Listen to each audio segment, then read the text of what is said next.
নমস্কার বন্ধুরা, ছোটদের ভালোবাসা ও বড়দের প্রণাম জানিয়ে আজ বাড়িতেই বানাবো আমি আলু কুলচে। আপনারা প্রথম থেকে পুরো ভিডিওটা শেষ পর্যন্ত দেখতে থাকুন। ভালো লাগলে একটা লাইক দিয়ে বন্ধুদের সাথে শেয়ার করে দিন। চলুন তাহলে শুরু করি। তো দেখুন বন্ধুরা, সবার প্রথমে দেখুন আমি এক বাটি ময়দা নিয়েছি। ময়দা আমি আগে থেকে চালিয়ে নিয়েছি।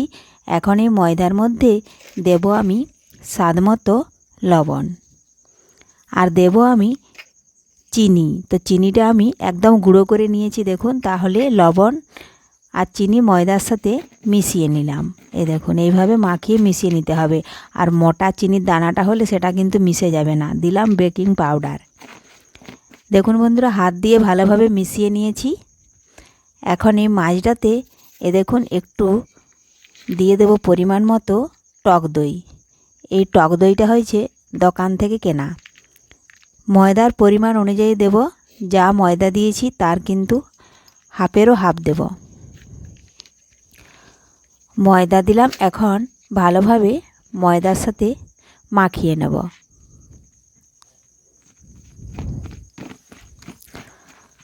এই দেখুন মাখিয়ে নিচ্ছি। আর সামান্য একটু জল দেব।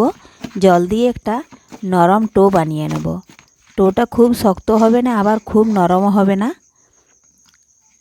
দেখুন এইভাবে মাখিয়ে নিতে হবে। মাখানো হয়ে গেলেই সাদা তেল মাখিয়ে বেশ কিছুক্ষণ ধরে এটা এক সাইডে রেখে দেব।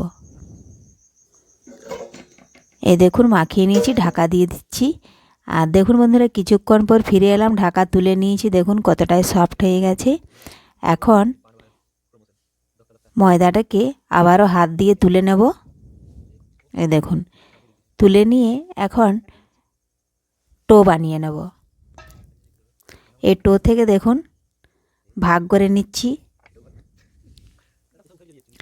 কয়েকটা ভাগে ভাগ করে নেব আমি।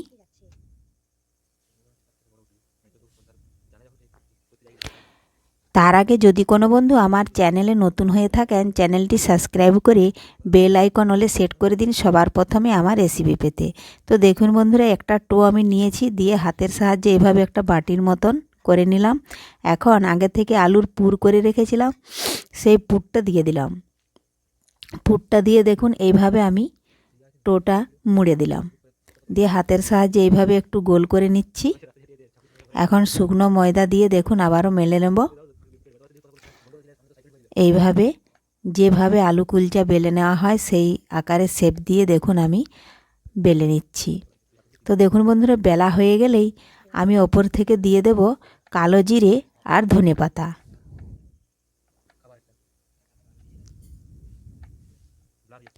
রেসিপিটা বানানো খুবই সহজ। একবার দেখলে আপনারাও বাড়িতে যে কেউ বানিয়ে নিতে পারবেন। এই দেখুন কালো জিরে আর কিছুটা ধনেপাতা কুচি ওপর থেকে দিয়ে আর এইভাবে একটু চাপ দিয়ে দিচ্ছি।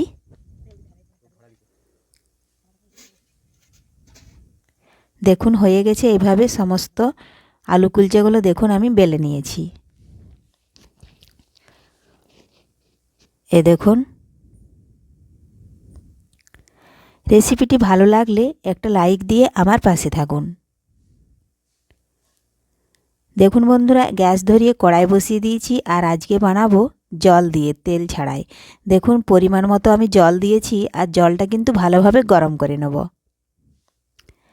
এই দেখুন ফুটছে। এই ফুটন্ত জলের মধ্যেই আমি এখন আলু কুলচে দিয়ে দেবো একটা। জলটা কিন্তু পরিমাণ মতো দিতে হবে। একটা আলু কুলচে যখনই হয়ে যাবে তখনই কিন্তু জলটা শুকিয়ে যাবে।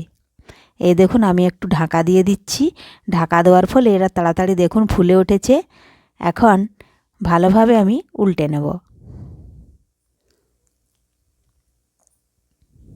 এই দেখুন উল্টে নিয়েছি। এইভাবে সমস্ত আলু কুলচেগুলো আমি বানিয়ে নেব। এখন ওপর থেকে দেখুন একটু ঘি দিয়ে দিচ্ছি, তাহলে খেতে ভালো লাগবে। এই দেখুন জলটা দিয়েছিলাম শুকিয়ে গেছে। ঘি দিয়ে আবারও আমি এক পাশ উল্টে নেব। ওপাশেও দেখুন ঘি দিয়ে উল্টে পাল্টে ভেজে নিয়েছি। আর তৈরি হয়ে গেল আলু কুলচে। রেসিপিটি ভালো লাগলে লাইক শেয়ার কমেন্ট করতে অবশ্যই ভুলবেন না বন্ধুরা। ধন্যবাদ। ফিরে আসবো আবারও কোনো নতুন রেসিপি নিয়ে।